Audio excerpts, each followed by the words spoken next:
사상교회 식구님들, 지금부터 광고가 시작됩니다. 집중해서 들어주세요.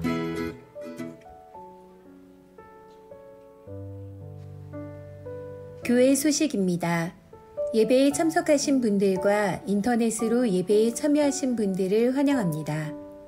예배 및 모임 안내입니다. 오늘 장립집사회 권사회 원래에는 모이지 않습니다. 학습 세례식이 오늘 오전 2부 예배 시에 있습니다. 정기당회가 오후 예배 후 회의실에서 있습니다. 정기 재직회 안내입니다. 4월 3일 주일 오후 예배 후 은혜홀에서 정기 재직회가 있습니다. 사순절 안내입니다. 기간은 3월 2일 수요일부터 4월 16일 토요일이며 예수님의 십자가 고난과 죽음을 묵상하며 경건한 신앙생활에 힘쓰시고 부활 소망으로 살아가시기 바랍니다. 고난주간 온 식구 새벽 기도회 안내입니다. 일시는 4월 10일 주일부터 4월 15일 금요일까지 오전 5시이며 2부는 모이지 않습니다. 교구별 연합기도회 안내입니다.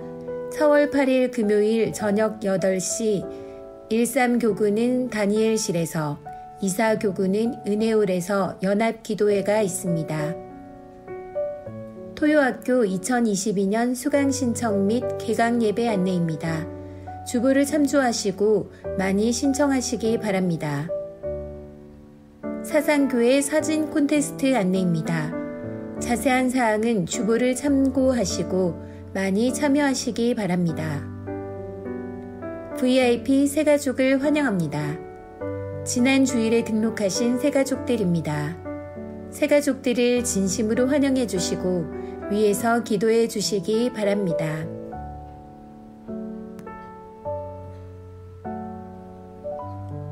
사상교회 식구님들, 예배에 집중할 수 있도록 지금 각자의 휴대폰을 점검하셔서 전원을 꺼주시거나 진동으로 설정해 주시기 바랍니다.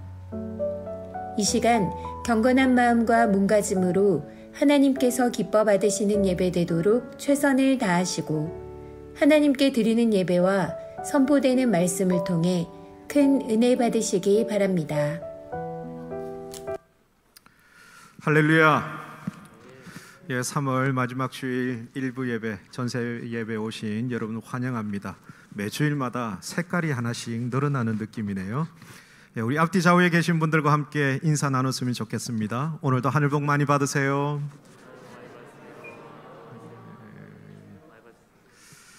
네, 우리 모두 기도하는 마음으로 자리에 일어나서 사도신경으로 우리 신앙 고백하며 예배의 자리로 나아가겠습니다. 나는 전능하신 아버지 하나님, 천지의 창조주를 믿습니다. 나는 그의 유일하신 아들 우리 주 예수 그리스도를 믿습니다. 그는 성령으로 잉태되어 동정녀 마리아에게서 나시고 본디오 빌라도에게 고난을 받아 십자가에 못 박혀 죽으시고 장사된 지 사흘 만에 죽은 자 가운데서 다시 살아나셨으며 하늘에 오르시어 전능하신 아버지 하나님 우편에 앉아 계시다가 거기로부터 살아있는 자와 죽은 자를 심판하러 오십니다. 나는 성령을 믿으며 거룩한 공교회와 성도의 교제와 죄를 용서받는 것과 몸의 부활과 영생을 믿습니다. 아멘. 오늘도 우리 기쁨으로 함께 찬양할 텐데요. 우리 영어로도 찬양할 거예요. 우리 다 같이 합시다. 유치부 화이팅!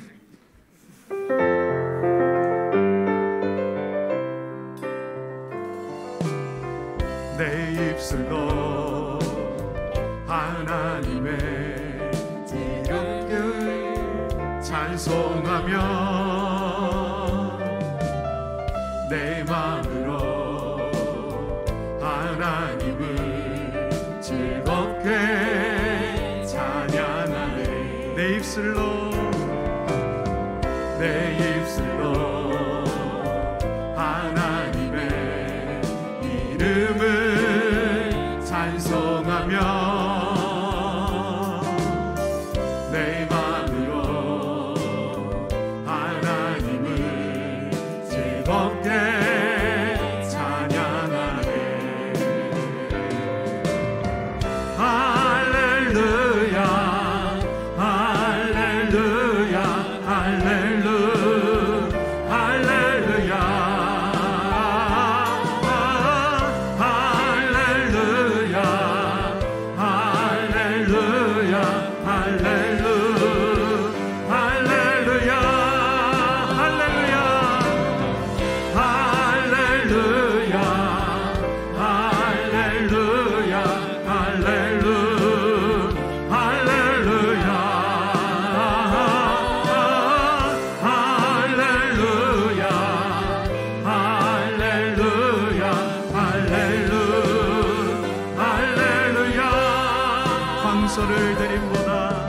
왕소를 드림보다 진정한 노래를 기쁘게 받아주시는 주님, 찬송을 부르며 영원히 섬기리 주님께 영광 돌리리. 내 입술로 하나님의 이름을 찬송하며 내 마음으로 하나님을 즐겁게 찬양하네. 할렐루야. 주님을 찬양합니다. 할렐루야 할렐루야 할렐루야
피난처 되신 주님, 나의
세상 지식보다 귀한 것, 세상 지식보다 귀한 것 예수를 알미라. 내 안에 가장 귀한 것 예수를 알. 우리 모두 두 손을 높이 들고 고백합시다. 예수의 존귀한 그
능력의 그 이름.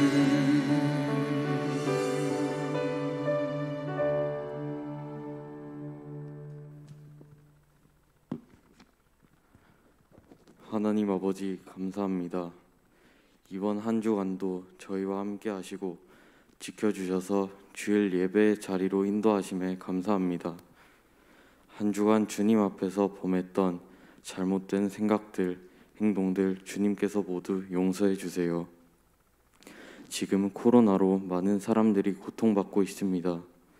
코로나 확진자들이 후유증 없이 회복되고 하루빨리 완치될 수 있게 도와주세요. 또한 코로나 때문에 교회에 나오지 못하는 성도님들이 있습니다. 힘든 상황 속에서 주님만을 붙들고 함께 예배에 참여하는 진정한 그리스도인이 될 수 있도록 도와주세요. 하나님, 아직 전쟁이 계속되고 있습니다. 러시아의 침략으로 고통받고 있는 우크라이나 국민들을 불쌍히 여겨주시고 하루빨리 전쟁이 끝날 수 있도록 도와주세요. 또 그곳에서 난민들을 돕고 있는 선교사님들도 지켜주세요. 하나님, 지금은 사순절 기간입니다.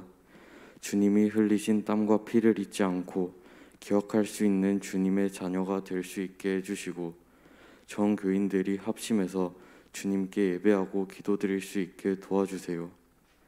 하나님, 우리 교회 성도님들께서 다음 세대를 위해 기도하고 있습니다.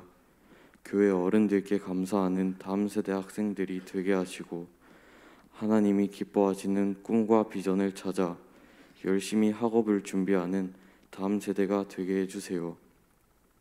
그리고 사상교회 비전관을 통해 다음 세대가 아름답게 성장할 수 있도록 축복해 주세요. 이제 전도사님과 목사님이 준비하신 말씀을 들을 시간입니다. 말씀은 듣는 가운데 은혜의 시간 되게 하시고 그 말씀을 붙잡고 어렵고 힘들 때 이겨나갈 수 있도록 지혜와 용기를 허락하여 주세요. 예배를 돕는 많은 손길들이 있습니다. 그 손길들을 기억해 주시고 축복해 주세요. 예수님의 이름으로 기도드립니다. 아멘.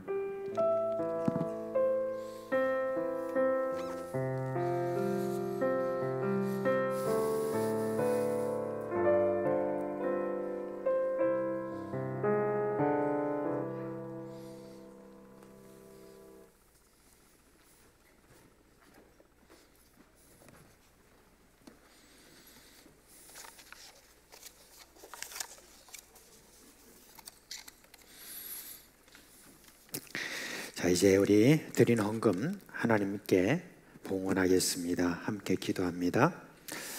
사랑과 은혜가 풍성하신 우리 하나님 아버지, 지난 한 주간도 우리와 함께 해주셔서 감사를 드립니다. 이제 3월 또 마지막 주가 됐는데 이제 막 벚꽃이 또 피기 시작하고 있습니다. 이제 올 봄에 하나님 은혜를 베풀어 주셔서 이제 코로나를 확실하게 종식하게 하여 주시옵소서. 그리고 이제 마스크 벗고 주님의 창조하신 봄의 기운을 마음껏 우리가 받아 누리도록 하여 주시옵소서. 이 시간 주님께 우리의 헌신을 드립니다. 지난 6일 동안에 우리의 삶의 자리에서 또 살아온 그런 모든 삶을 먼저 주님께 드립니다. 그리고 각종 섬김으로 지금 헌신하는 우리 식구들의 헌신을 드립니다.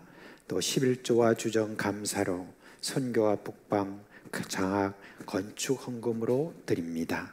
이 헌금의 용도에 따라서 사용하는 모든 식구에게 성령과 지혜로 충만하게 하여 주시옵소서. 우리 사랑하는 식구들의 가정과 일터에 복을 주셔서 근심이 없게 하여 주옵시고 형통한 길로 인도하여 주시옵소서. 우리의 모든 자손들이 이 믿음의 역사를 잘 흘러갈 수 있도록 주님께서 계속해서 저들에게 은혜로 역사하여 주시옵소서. 우리 식구들 가운데는 암을 비롯해서 각종 질병으로 고생하고 있는데 주님께서 치료의 강선을 비추어 주셔서 치료하여 주시옵소서.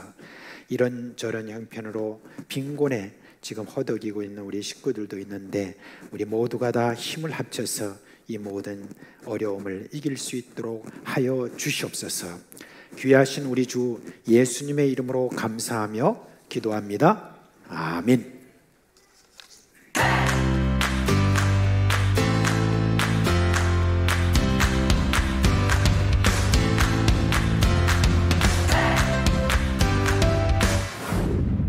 반갑습니다.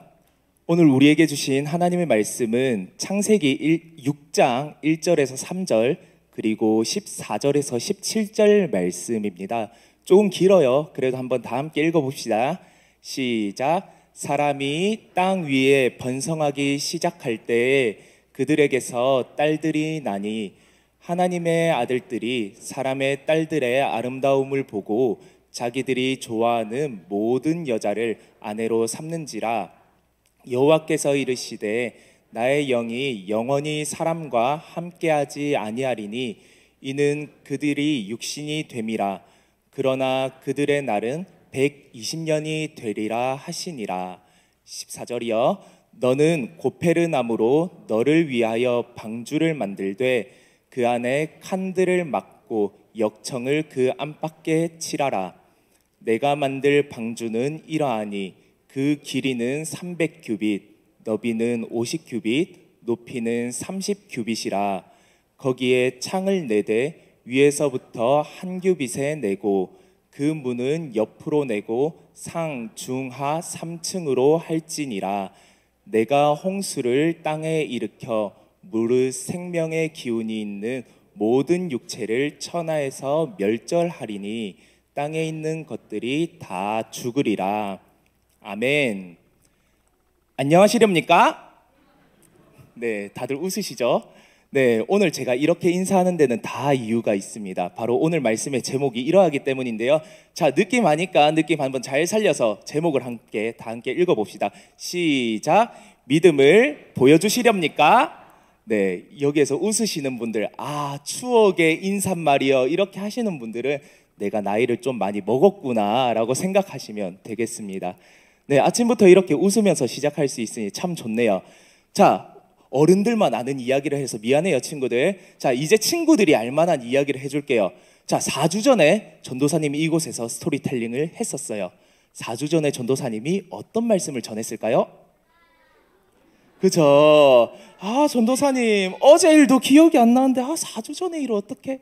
그래서 전도사님이 짧게 준비했어요. 자, 4주 전에 우리가 노아 할아버지가 이제 방주를 만들고 하나님께서 홍수로 이 세상을 심판하시고 노아 할아버지에게 무지개를 띄워주시면서 하나님의 약속을 가르쳐 주셨던 것을 배우게 되었어요. 자, 오늘 말씀은 그것보다 조금 더 앞에 일어난 일이에요. 오늘 말씀을 통해서 우리가 어떤 믿음을 배워야 되는지를 한번 잘 귀 기울여서 들어보시면 좋겠습니다. 자, 우리 친구들, 자, 초등 1, 2부 유치부 친구들, 자, 하나님께서 이 세상에 창조를 하실 때 하나님께서 무엇을 만드셨다고 우리가 킹덤 스토리를 통해서 배웠지요? 네, 하나님 땡땡, 하나님 나라. 그렇죠. 초등 1부에서 나라 나왔어요. 하나님 나라를 이 세상에 지으셨어요. 그것이 바로 이 세상이에요. 그런데 하나님 나라, 이 세상에 사는 사람들이 이제 죄를 짓기 시작하는 거예요. 그것도 세상 사람들 뿐만 아니라 하나님 나라의 백성이라는 사람들조차도 죄를 짓는 것이에요. 그래서 성경에 보면은 하나님 나라에 사는 사람들의 죄가 하나님 앞에 도달했다라고 표현을 하고 있어요. 그래서 하나님께서는 그것을 지켜보지 못하시고 그 마음에 이 세상을 물로 심판하여야겠다라는 마음을 가지셨어요. 그래서 오늘 말씀 3절에 보면은 그들의 날이 120년이 되리라 말씀하셨는데, 이것은 앞으로 이 사람들의 살 날이 120년밖에 남지 않았다라는 말씀이에요. 그렇게 해서 하나님은 물로 심판하실 계획을 세우는 한편 노아 할아버지를 불러서 이렇게 말씀하셨어요.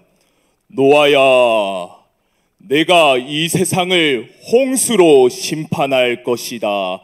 그러니 너는 가서 이렇게 요렇게 저렇게 해서 방주를 만들어라. 이렇게 요렇게 저렇게는 아까 우리가 읽었던 말씀에 있어요. 다시 한번 성경을 보시면 돼요. 자, 그렇게 이제 하나님께서는 노아 할아버지에게 방주를 만들라고 하셨고, 노아 할아버지는 하나님의 말씀에 순종하여서 방주를 만들기 시작했어요. 이렇게 방주를 만드는 노아 할아버지, 저 멀리서 사람들이 보니까 한 사람이 커다란 무언가를 만들고 있어요. 그래서 하나 둘씩 모여서 할아버지가 방주를 만드는 것을 보러 왔어요. 그러면서 하나씩 물어보기 시작했죠. 벌써 여기서 뭘 만드는겨? 보면 모르는가? 배를 만들고 있지 않는가? 아니, 배를 만들 거면 저 바다 가서 만들 것이지 왜 산에서 만들고 그러는겨? 하나님께서 이 땅에 홍수로 심판하시겠다고 하셨어. 홍수가 이 땅을 가득 덮으면 산에 있는 이 방주는 자연스럽게 떠오를 것이라네. 뭐? 홍수? 홍수는 무슨 홍수? 비가 아무리 많이 와도 발목까지 차지. 벌써 할아버지, 지금 홍수는 여기서 이렇게 미친 짓 하고 있는 할아버지 마누라 눈에서 나는 게 홍수예요. 알고나 있어요? 사람들이 노아 할아버지가 이렇게 방주를 만드는 것에 손가락질하고 무시하는 말들을 했어요. 노아 할아버지 마음이 어땠을까요? 많이 힘들었어요. 아팠을 거예요. 그런데 노아 할아버지는 사람들의 말을 신경 쓰지 않았어요. 하나님의 말씀을 믿고 하나님께서 하라고 하신 일을 순종하면서 행하였어요. 그것도 몇 년이나요? 자그마치 120년 동안 말이에요. 엄청 대단한 믿음이죠. 그래서 오늘 이 대단한 노아 할아버지의 믿음을 보여줄 친구가 있다는데요. 우리 친구를 한번 앞으로 모셔볼게요. 박수로 환영해 주시면 좋겠습니다. 나와주세요. 자, 전도사님 옆으로 올라와 주세요. 자, 마이크 잡고 한번 이야기해 주세요. 우리 친구 나이랑 이름을 한번 말해 주세요. 권시현 5살입니다. 네, 권시은 5살 친구래요. 자, 좋아요. 시은아, 비는 어디서 내려요?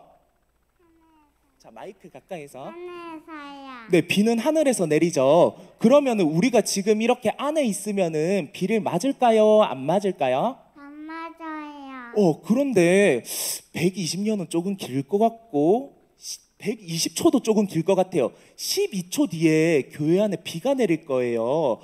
그런데 시은이가 우산을 꼭 잡고 있지 않으면은 비에 쫄딱 젖어버리고 말 거예요. 그리고 감기도 걸릴 것 같아요. 시은아, 비가 내리고 그칠 때까지 우산을 잘 잡고 있을 수 있나요? 네. 오, 잘 잡고 있을 수 있대요. 그러면은 이제 시은이는 우산을 한번 잡아볼게요. 자,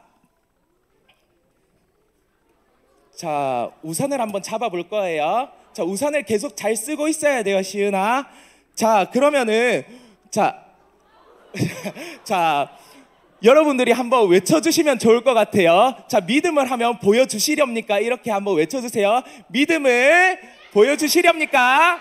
자, 다 함께 12초를 세주세요. 시작. 12, 11, 10, 9, 8, 7, 6, 5, 4, 3, 2, 1, 땡. 자, 비가 많이 내리고 있어요, 시은아. 우산 잘 잡고 있어야 돼요. 자, 비가 내리고 있죠, 여러분? 네, 비가 상당히 많이 내리고 있어요, 지금. 자, 이제 비가 그쳤어요. 자, 시은아, 우산을 내려도 돼요. 와, 우산이 너무 커서 우리 시은이 힘들었겠다. 자, 시은아. 네. 시은이는 어떤 마음으로 우산을 잡고 있었어요?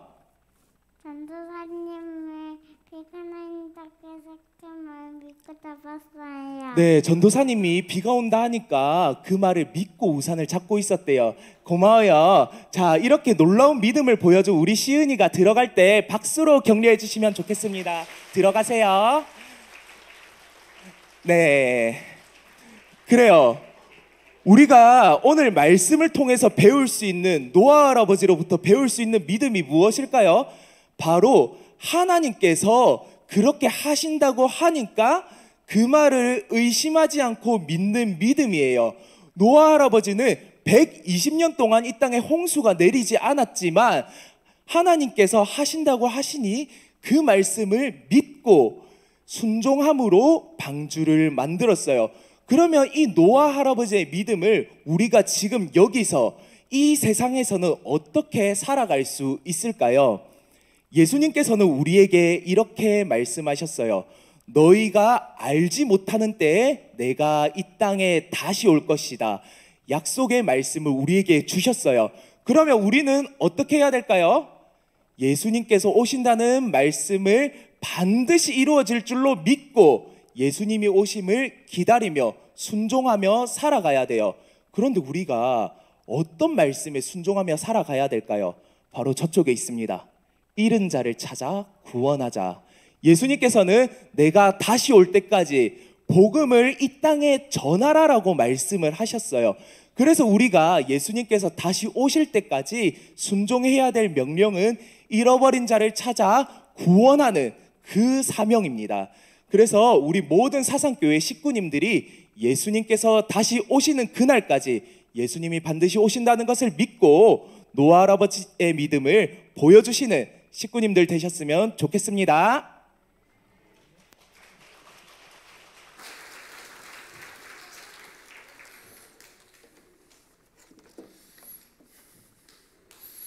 아까 들어갈 때 잘 안내해 주신 분이 오빠인가요? 굉장히 대견해 보이더라고요. 자, 이제 우리 3월달 성경암송, 자, 준비됐나요? 네, 함께 하겠습니다. 벌써 까먹었어? 그러면 안 되는데. 자, 그래도 옆에 친구들이 잘하는 거 보고 같이 하면 되겠어요? 자, 자, 준비 시작. 사도행전 1장 8절 말씀. 오직 성령이 너에게 임하시면 너희가 권능을 받고 예루살렘과 온 유대와 사마리아와 땅끝까지 이르러 내 증인이 되리라 하시니라. 사도행전 1장 8절 말씀. 아멘. 예, 감사합니다. 자, 자리에서 이제 초등 1, 2부 그리고 유치부 다 일어나세요. 다 일어나시고, 자, 목사님이 축복 기도하겠습니다. 손 모으고, 네, 기도합니다. 우리 주 예수 그리스도의 은혜와 하나님 아버지의 그 크신 사랑과 우리 성령의 함께 하시는 그런 모든 역사가 사랑하는 우리 어린 식구들 머리 위에 영원토록 함께 있을지어다. 아멘. 네, 우리 자녀들 퇴장할 때 또 손을 내밀고 함께 축복해 주세요. 우리 초등 2부부터 천천히 나갈게요. 주님 너를 항상, 주님 너를 항상 인도하시리. 내 마른 땅에서도 너를 만족시키리. 너는 물된 동산 같겠고 마르지 않는 새 같으리. 너는 물된 동산 같겠고 마르지 않는. 우리 초등 1부 천천히 나갈게. 뛰지 말고. 주님 너를 항상, 주님 너를 항상 인도하시니. 내 마른 땅에서도 너를 만족시키리. 너는 물된 동산 같겠고 마르지 않는 새 같으리. 너는 물된 동산 같. 자, 우리 유치부 나갈게요. 마르지 않는 새 같으리. 너는 물된 동산 같겠고, 너는 물된 동산 같겠고 마르지 않는 새 같으리.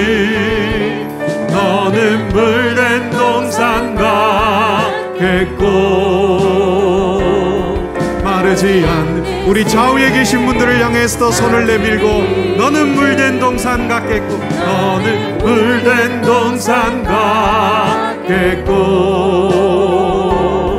마르지 않는 새 밭들이 너는 물된 동산 같겠고 마르지 않는 새 밭들이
예, 이제 우리 하나님 말씀 보겠습니다.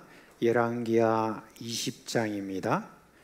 20장, 열왕기하 20장 12절부터 19절에 있는 말씀을 우리 한 목소리로 읽겠습니다. 열왕기하 20장 12절로 19절 말씀까지 한 목소리로 읽도록 하겠습니다. 그때에 발라단의 아들 바벨론의 왕 브로덕 발라단이 히스기야가 병들었다 함을 듣고 편지와 예물을 그에게 보낸지라. 히스기야가 사자들의 말을 듣고 자기 보물고에 금은과 향품과 보배로운 기름과 그의 군기와 창고의 모든 것을 다 사자들에게 보였는데 왕궁과 그의 나라 안에 있는 모든 것 중에서 히스기야가 그에게 보이지 아니한 것이 없더라. 선지자 이사야가 히스기야 왕에게 나와 그의 이르되 이 사람들이 무슨 말을 하였으며 어디서부터 왕에게 왔나이까? 히스기야가 이르되 먼 지방 바벨론에서 왔나이다 하니 이사야가 이르되 그들이 왕궁에서 무엇을 보았나이까 하니 히스기야가 대답하되 내 궁에 있는 것을 그들이 다 보았나이 나의 창고에서 하나도 보이지 아니한 것이 없나이다 하더라. 이사야가 히스기야에게 이르되 여호와의 말씀을 들으소서.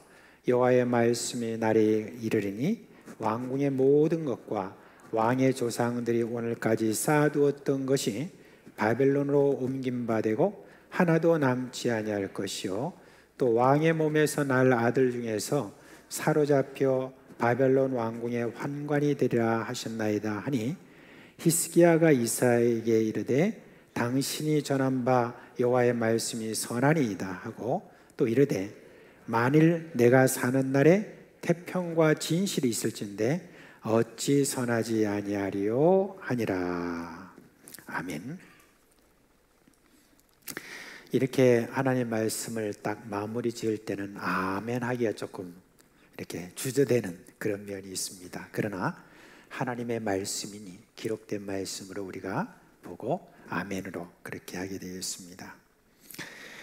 여러분, 우리 교회는 오래전부터 다음 세대에 대한 신앙을 걱정해 왔습니다.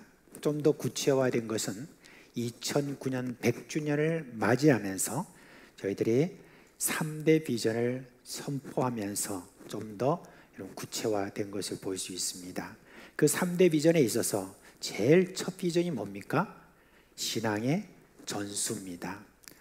우리가 그동안에 경험했던 그런 모든 신앙, 우리 하나님에 대한 모든 그 신앙이 그 다음 세대에 잘 전수되도록 하자라고 하는 그것이 바로 우리의 비전의 선포였습니다. 그런데 여러분, 우리가 한번 돌아봅시다. 지금 13년이 지나가고 있는데 과연 우리 다음 세대에 그 모든 신앙의 전수가 어떻게 지금 흘러가고 있는지, 또 이를 위해서 우리는 또 어떻게 무엇을 하고 있는지 그런 데 대해서 생각해 보아야 되겠습니다. 기성세대가 다음 세대의 신앙을 진심으로 염려하고 있다면 여러분, 무엇보다도 지금 자신의 신앙이 어떠한지를 여러분 점검해야 됩니다. 만약 자신의 신앙의 과거의 그런 개인 체험을 여러분이 생각하면서 라떼는 말이야 라고 하는 그런 어떤 것으로 다음 세대에게 그런 신앙을 요구한도 있다면 다음 세대의 신앙 전수는 우리가 기대할 수가 없는 것입니다. 제가 지금 자꾸 다음 세대 하니까 여기에 앉아있는 우리 중고등부 학생들이나 또 청년 회원들은 뭐 우리에게 해당되지 않는 그런 말씀인가 보다 여러분 생각하지만 2009년에 여러분 나이가 몇이었습니까? 그런데 지금 세월이 이렇게 빨리 흘러서 13년 세월이 흘렀듯이 10년, 20년, 그렇게 30년 되면 여러분 역시 다음 세대를 이제 걱정하며 다음 세대에 대한 그런 기도를 할 그런 사람들이기 때문에 미리 오늘 좀 챙겨 놓아야 될 그런 다음 세대에 대한 우리의 신앙이 어때야 될까 하는 그런 마음으로 우리 중고등부 학생이나 청년의 여러분도 이 말씀에 대해서 귀를 기울여 주시기를 바랍니다. 하나님을 진심으로 사랑했던 사람이, 그래서 큰 신앙을 체험을 했던 사람이 이후에 자신의 안전과 평안함에 머무르게 되면은 어떤 일이 일어나는지 교훈하는 그 내용을 오늘 여러분께 말씀드리려고 합니다. 제가 2주 전에 주일 오전에 설교한 것을 여러분 기억하시는지 모르겠습니다. 히스기야 왕은 나라가 완전히 망할 절체절명의 그 위기에서 하나님께 의지함으로 하룻밤에 주의 천사가 18만 5천 명의 아수르 군사를 죽인 일에 대해서 제가 말씀을 드렸습니다. 정말 히스기야는 기도의 사람이었고, 그리고 하나님을 온전히 의지했던 그런 믿음의 사람입니다. 그런데 그런 승리의 기쁨도 잠시 슬픈 일이 생겼습니다. 히스기야가 병이 들었는데 죽을 병에 걸린 겁니다. 이사야 선지자가 찾아왔습니다. 그리고 히스기야 왕한테 이렇게 말합니다. 이제 하나님이 당신을 데려가시겠답니다. 그러니까 이제 주변을 잘 정리하십시오 그랬습니다. 이 사망 선고를 한 것이죠. 이거는 지금 하나님께서 말씀하셨다고 하니까 이거는 정말 확실한 것 아닙니까? 그때 히스기야 왕의 나이가 몇 살이냐면은 아직 40이 안 된 39살입니다. 그 젊은 나이에 병으로 죽는다고 하니까 여러분은 얼마나 안타까운 일입니까?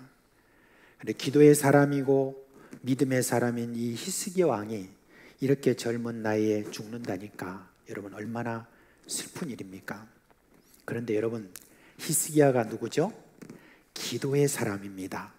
내가 죽든지 살든지 하나님과 한번 씨름해보리라 하고 작정을 하고 벽을 마주해서 하나님 앞에 통곡하면서 하나님의 자비를 구하고 있습니다. 하나님, 제가 그동안 마음을 다해서 하나님의 말씀을 따라서 살려고 했던 그것을 좀 기억해 주십시오. 저 정말 좀 살고 싶습니다. 더 살고 싶습니다. 그렇게 통곡하며 그렇게 기도했습니다.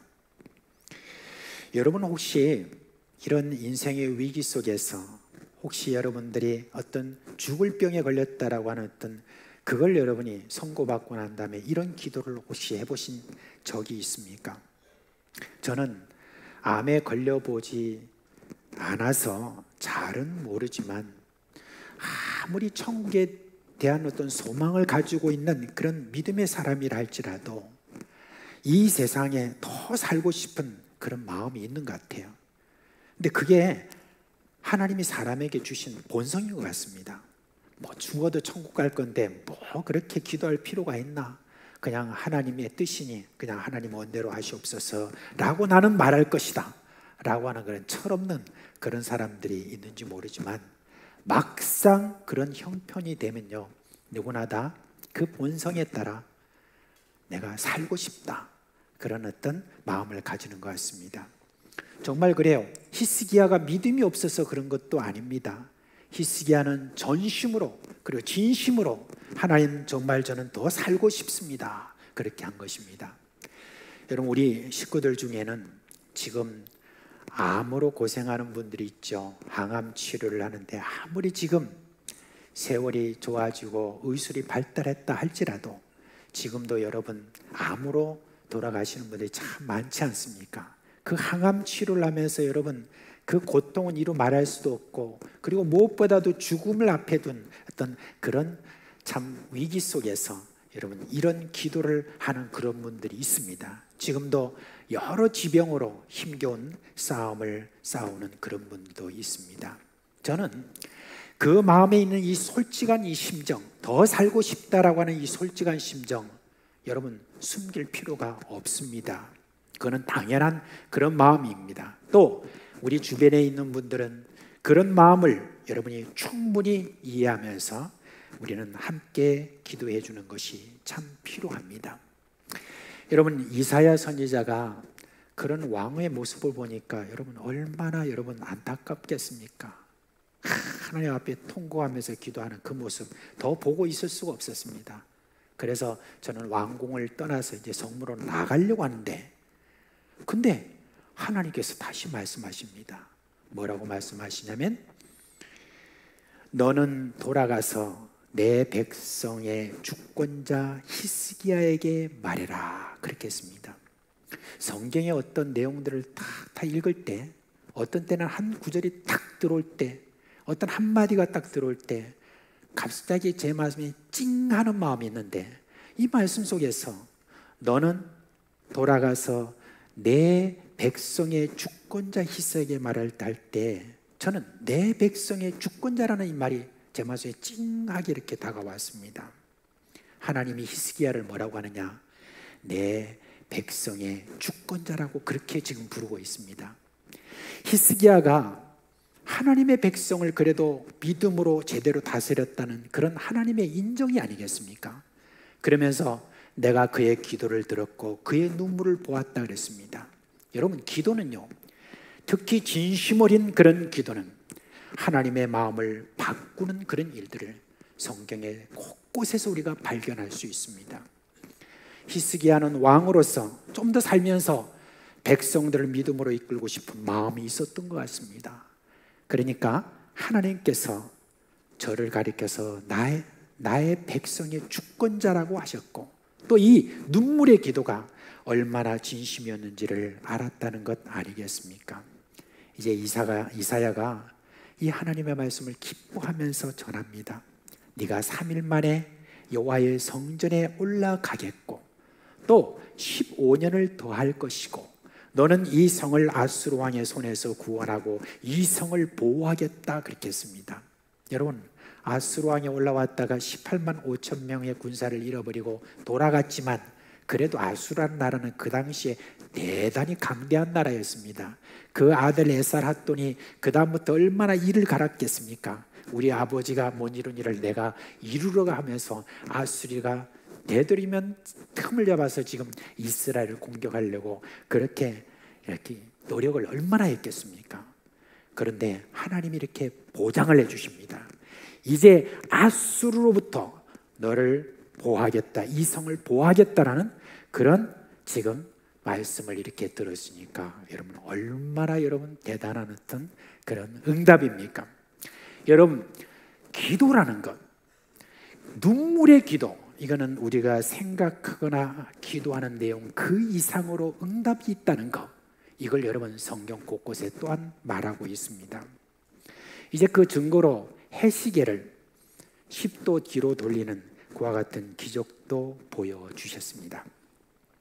자, 여기까지로 이야기가 끝났다면 얼마나 좋았을까요?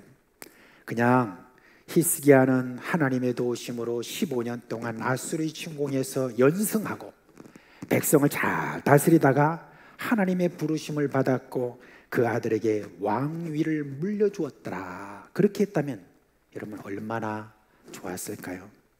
그런데 이게 무슨 일입니까? 히스기야 왕이 오늘 이 말씀에 보니까 실수를 하고 말았습니다.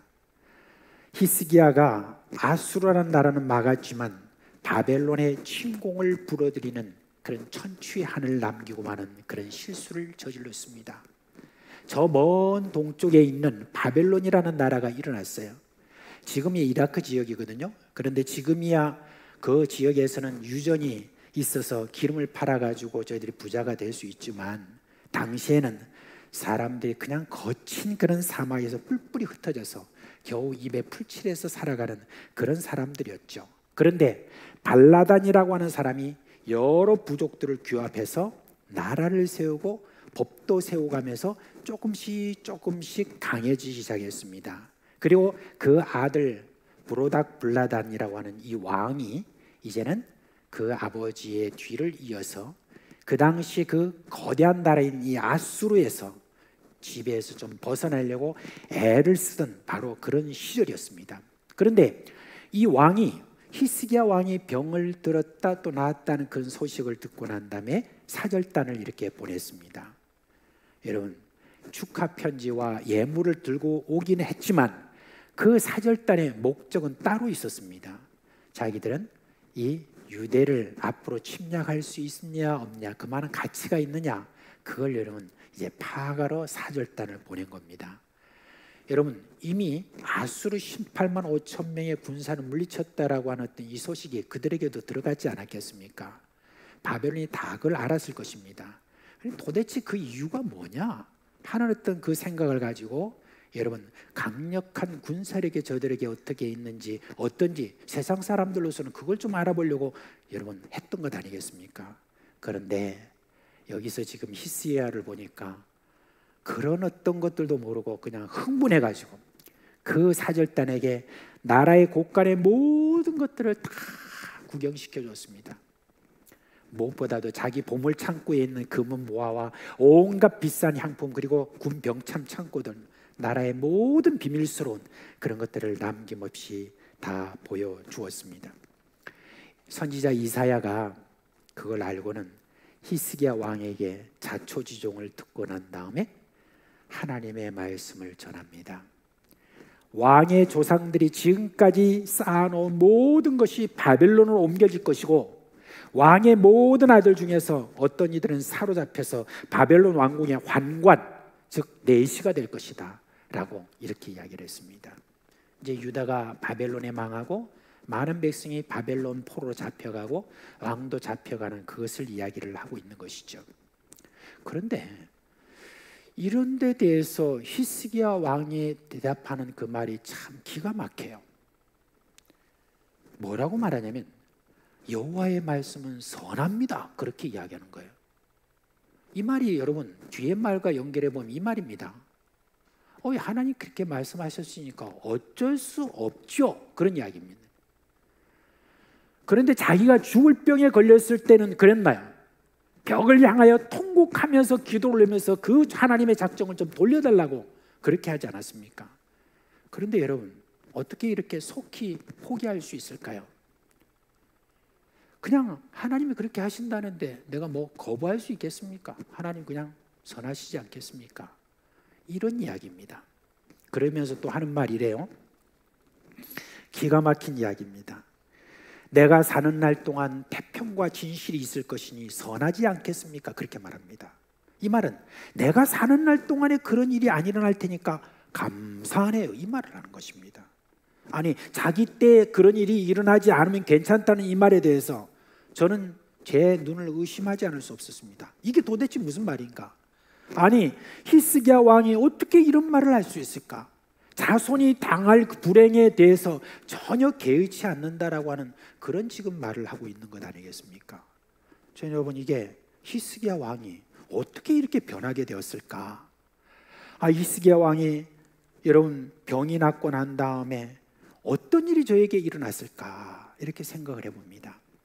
병 낫고 난 다음에 여러분 그렇게 많은 시간이 걸리지 않은 가운데서 바벨론에서 사절단이 왔다고 우리가 생각을 해보면 정말 이거는 뜻밖의 그런 반응인 것을 우리가 볼 수가 있습니다.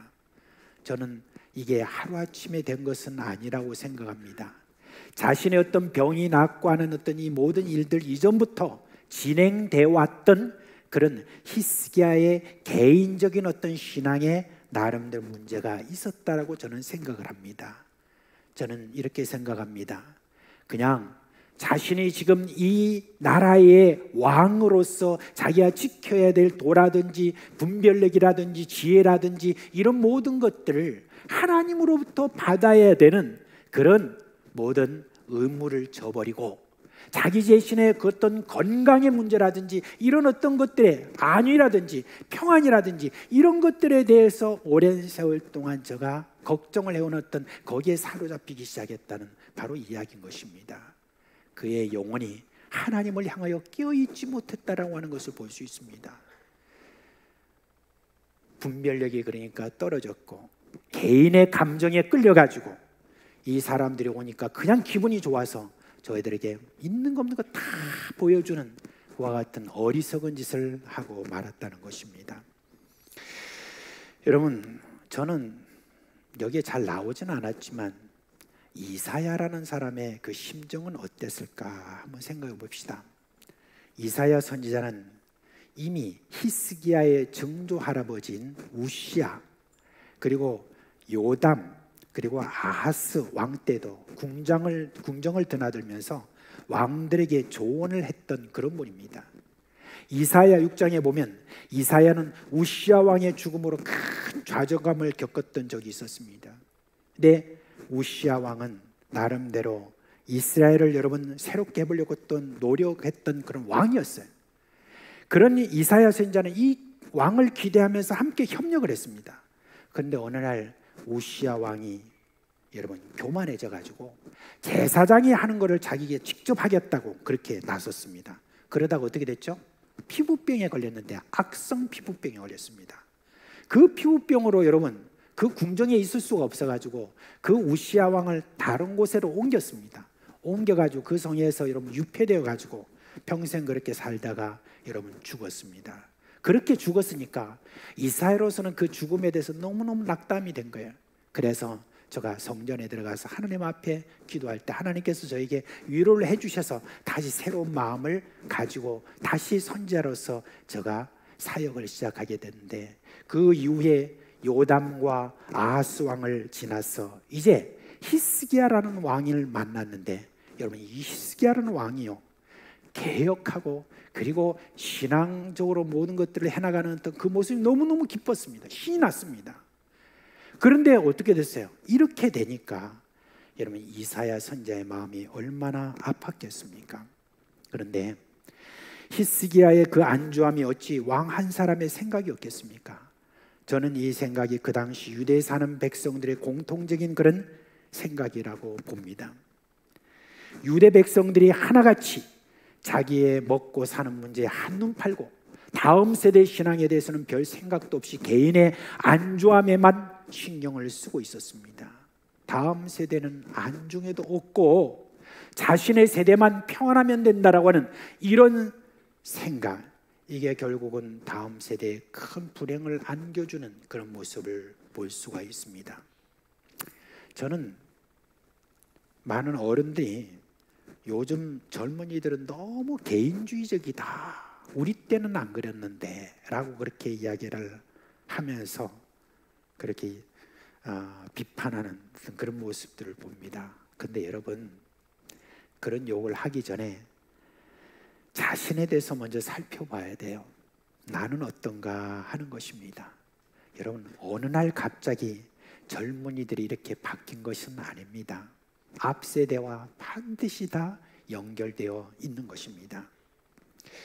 이제 여러분 다음 세대, 그런 불행한 여러 가지 많은 어떤 이런 이야기보다도 다음 세대, 미래 세대를 위하여 여러분 하나님이 우리에게 주시는 말씀을 한번 살펴봅시다. 저는 앞서 있는 20장 5절 말씀, 그 말씀을 봅니다. 우리 한번 같이 읽어봤으면 좋겠습니다. 시작. 너는 돌아가서 내 백성의 주권자 히스기야에게 이르기를, 왕의 조상 다윗의 하나님 여호와의 말씀이 내가 내 기도를 들었고 내 눈물을 보았노라. 아까 제가 여러분 여기서 말씀을 드렸긴 했습니다. 그런데 여기서 지금 거명하고 있는 한 이름이 있습니다. 뭐라고 하고 있습니까? 왕의 조상 다윗의 하나님 여호와의 말씀이라고 그렇게 말을 하고 있습니다. 왕의 조상 다윗의 하나님, 이 말은 솔로몬이 타락했을 때 하나님이 솔로몬 시절에 나라들을 나누지 않고 하신 그런 이유를 말씀하실 때도 그렇고, 유대의 10왕들이 어떠한 사람인가 하는 것을 비교할 때마다 등장시킨 인물이 누구냐? 바로 다윗입니다. 다윗과 비교해서 이 사람은 영 뒤떨어진, 다윗과 비교해서 타락한, 다윗과 비교해서 어느 정도 괜찮은, 이런 식으로 이 다윗에 대한 그런 이야기를 하고 있습니다. 다윗 한번 우리가 생각해 봅시다. 어릴 때부터 하나님을 향하여 줄곧 깨어있는 그런 사람이었습니다. 잠시 잠들어 시험에 빠질 때도 있었지만 그의 대부분의 삶은 어떤 사람이었습니까? 하나님을 향하여 여러분 깨어있는 그런 사람이었습니다. 이번 달 들어서 우리 믿음의 귀한 스승 두 분이 소천했습니다. 제가 3월 2일 날 그때 진토리교회 강영기 목사님이라고 계시는데 아마 그렇게 크게 우리나라에 유명하게 알려진 분은 아니지만 수도권에서는 적어도 이 목사님에 대해서는 너무너무 잘 아는 그런 참 귀한 그런 목사님입니다. 이 목사님은 70평생 본인이 참 독신으로 그렇게 계시면서 늘 기도하면서 하나님께 깨어있던 사람입니다. 지금도 그의 메시지를 들어보면은 지금도 우리가 지금 이 시대 속에서 이렇게 있으면 안 돼요, 안 돼요라고 그렇게 외치던 그런 목사님인데 3월 2일 날 그렇게 소천하시게 되었습니다. 또한 3월 21일 날 수영록교회 원로 목사님인 정필도 목사님이 소천을 하셨습니다. 저는 정필도 목사님을 처음 뵌 때가 언제냐면 1985년입니다. 그때 1985년 때 그때 우리가 청년이었는데 우리 청년회 때에 제가 그때 회장으로 있으면서 그리고 우리 모든 청년들과 함께 우리 사상교 청년들이 늘 그때 화요일이 되면은 늘 함께 모여가지고 어디로 갔냐면은 저 수영록교회 옛날에는 수영 로탈이 있는데 거기에 갔습니다. 거기 가면 이제 차가 다 대절해 있습니다. 대절인데 그 차를 타고 감림산 기도원으로 그때 갔습니다. 거기 가서 저희들이 함께 기도할 때 정필도 목사님이 그때 설교를 이렇게 쭉 하셨는데 그 설교 중에서 제 기억에 가장 많이 남는 그런 설교가 어떤 내용이었냐면 자기의 어린 시절이었습니다. 이분이 어린 시절에 초등학교 때부터 그때부터 자기에게 남다른 하나님에 대한 그런 마음이 있었던 것 같아요. 그래서 이분이 초등학교, 중학교를 그렇게 지나면서 어떤 한 교회를 이렇게 다녔는데 그 교회에 이렇게 다니면서 이분이 늘 새벽부터 시작해서 계속 기도했던 어릴 때부터 그렇게 기도를 했는데 어느 날 이제 이게 교회가 학교 갔다 오면 좀 기도하려고 하려면 이 교회가 문을 다 닫아놓은 거예요. 닫아놨는데 또 막 찾아가서 뭐 좀 문 좀 열어주세요 이렇게 하기가 너무너무 힘드니까 그 다음부터 자기가 비밀문을 하나 만들어 놓은 거예요. 자기가 비밀문을 만들었는데 교회에 저기 보면 창문이 있는데 그 창문 그쪽을 살짝 이렇게 열어놓고 그 다음부터 그 창문을 통해서 들어갔다 나왔다 하면서 그러면서 제가 그렇게 하나님 앞에서 늘 그렇게 기도했다 하는 간증을 그때 하신 것이 제가 기억이 납니다. 그 정필도 목사님이 여러분 끊임없이 제가 하나님 앞에 참 깨어있는 어떤 모습으로 살았다는 것을 늘 저는 이전부터 기억하고 있습니다. 그런데 이분이 참 깔끔하게 살고 그리고 여러분 이제 돌아가셨는데 돌아가시기 전에 정필도 목사님이 유언으로 남긴 말씀이 있습니다. 그 말씀이 뭐냐면은 적당하게 살지 말고 믿음으로 살라라고 그렇게 했다고 합니다. 여러분 저는 다음 세대를 살려내는 사람들이 그렇게 많은 사람이 필요한 것이 아니라고 생각합니다. 다음 세대를 살려내는 그런 사람들은 바로 한 사람이라도 족할 수 있다는 것입니다. 두 사람이도 족할 수 있다는 것입니다. 지금도 하나님을 향해서 깨어있는 어떤 한 사람이라도 있다고 한다면 내가 그를 모아서 앞으로 내가 이 지금 나라를 내가 지키겠다 하나님께서 그렇게 보장해 주신다는 그걸 우리가 여러분 이 말씀을 통해서 알 수가 있습니다. 여러분 저는 히스기야 왕을 보면 정말 아쉬운 마음이 듭니다. 이사야 선지자가 네 아들에게 그 벌을 주겠다고 이렇게 했으면 이전처럼 하나님 앞에 나가서 회개하면서 하나님의 자비를 구했다고 하면 어땠을까 그런 싶은 마음입니다. 왜 이전에는 그랬는데 왜 이전에는 그렇게 하나님 앞에 눈물을 흘리며 하나님 앞에 자비를 구하고 그렇게 살았는데 왜 이런 지금 멸망당한다는 그런 어떤 말씀을 듣고도 그냥 덤덤하게 하나님은 선하십니다. 뭐 내 때 그냥 평안한다고 하니까 그것으로 됐습니다. 만족합니다. 라고 그렇게 했다는 것이 너무 아쉬운 마음이 있습니다. 지난 16일 날 3월 16일 날 수요일 날 우리 교회가 비전 세미나를 가졌습니다.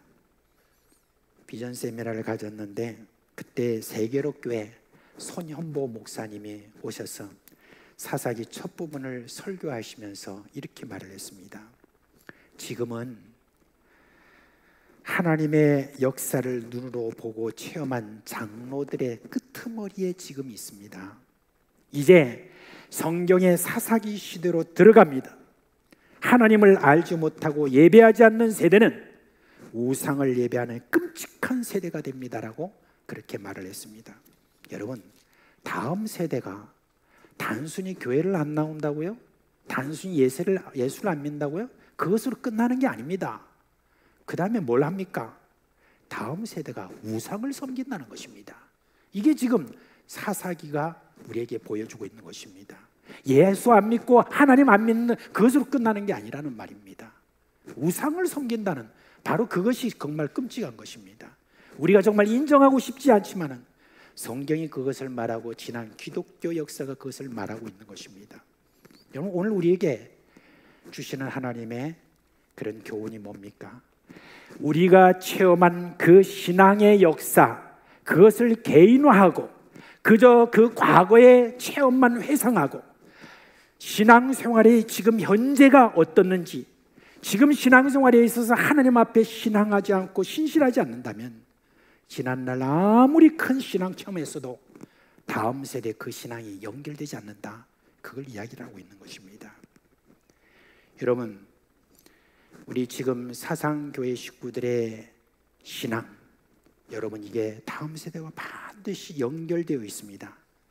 그 연결을 우리가 생각하면서 우리 자신의 건강이나 복리나 이런 것에 너무 마음을 두지 맙시다. 그저 나 하나 잘 되는 것, 병 낫고 그리고 내 자식 세상에서 출세하는 것, 그런 정도로 내 책임을 다했다는 그런 생각 여러분 벗어납시다.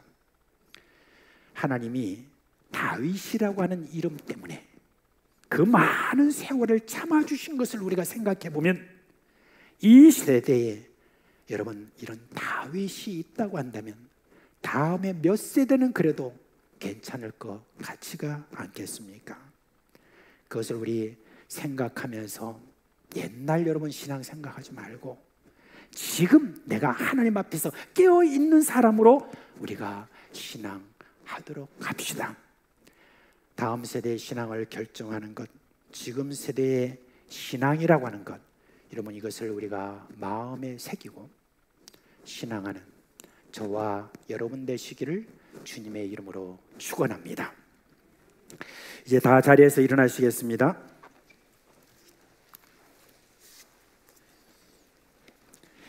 찬송가 459장입니다. 찬송가 459장입니다.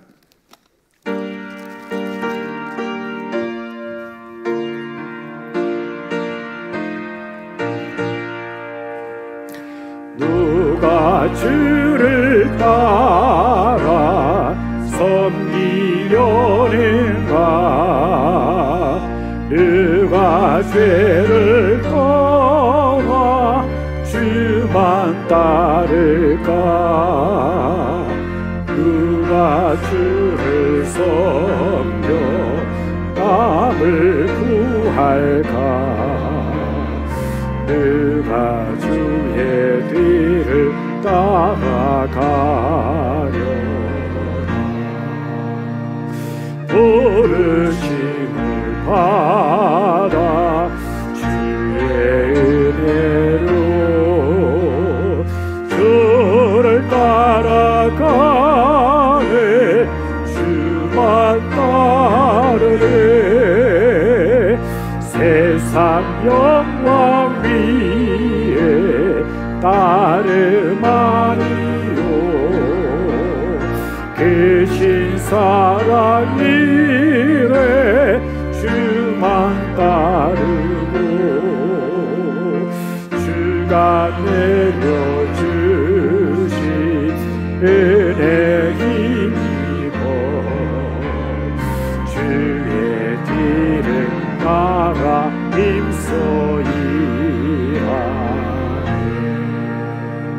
부르심을 받아 주의 은혜로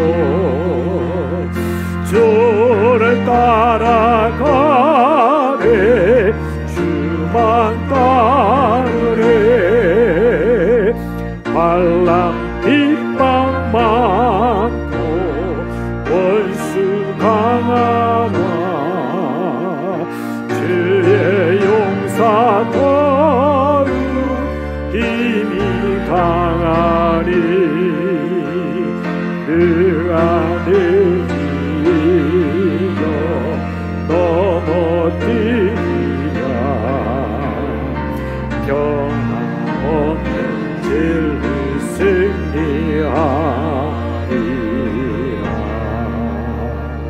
기쁜 찬송하며 주의 은혜로 주를 따라가네 주만 따르네. 우리 주 예수 그리스도의 은혜와 하나님 아버지의 그 크신 사랑과 성령의 위로하심과 우리 가운데 일으키시는 그 모든 생명의 역사가 오늘로 다음 세대를 우리가 생각하면서 말씀 보는 것이나 기도하는 것이나 하나님 앞에 바로 살아내는 것이 얼마나 중요한 것인가를 깨닫고 그렇게 마음에 결심해보는 사랑하는 우리 성도들의 모든 머리 위에와 그 가정과 생업에 영원토록 함께 있을지어다. 아멘.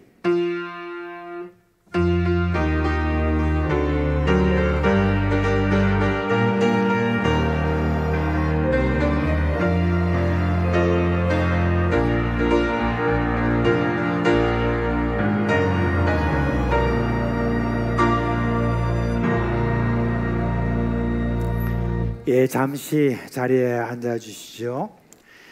여러분 오늘 광고에는 빠졌는데 104구역의 이옥수 은퇴 권사님이 고신대 보건병원에서 그곳에서 여러분 이제 암 수술을 하시고 지금 회복 중에 있습니다. 여러분 계속해서 기도해 주시길 바랍니다.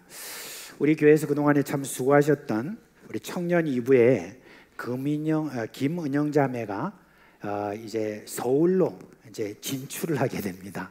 서울에 이제 거기에 부르심에 따라서 오페라단에 가입이 되고 또 그곳에서 이제 앞으로 꿈을 계속해서 키워 나갑니다. 우리 부산에는 안 되나요? 우리 부산에 참 또 그런 참 좋은 그런 게 뭐가 있으면 좋겠는데 지금 그래도 서울에 어저께도 올라가 보니까 역시 서울은 서울이다 싶습니다. 그래서 이제 서울에 올라가서 꿈을 펼치는데 어떡하겠습니까? 우리가 공급을 잘해줘야 서울도 안 살아나겠습니까? 그죠? 자, 김은영 자매 앞으로 나와주세요. 네.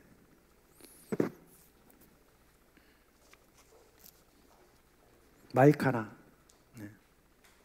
시고. 그동안에 참 좋은 목소리로 저는 은영 자매 이렇게 소리를 들을 때마다 그 풍부한 그 영성이 늘 이렇게 느껴졌는데 이제 앞으로 가서도 엄청나게 큰 성공을 또 이룰 것인데 앞으로 오세요. 중간에 와가지고 인사해. 자, 인사하세요. 앞으로 여러분 얼굴 보기가 쉽지 않습니다.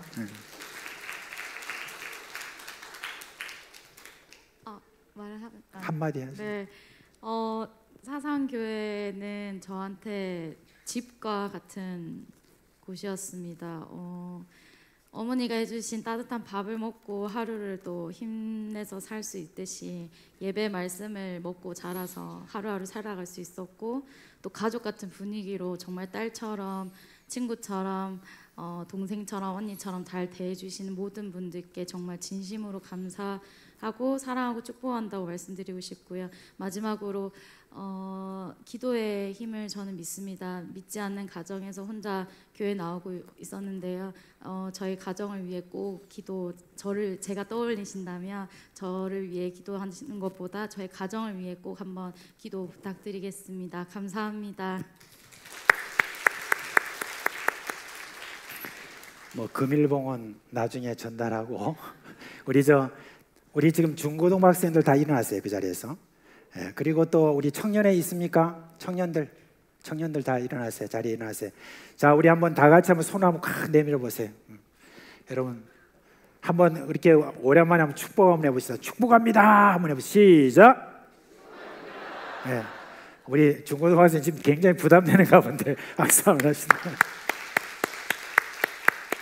우리 중고등학생 볼 때마다 너무너무 사랑하고 너무 감사합니다. 자, 우리 서로 한번 축복했으면 좋겠습니다. 주님의 큰 복 받으십시오. 네. 또 한 주간 주님의 은혜 가운데 여러분 지내시기를 주님의 이름으로 축복합니다.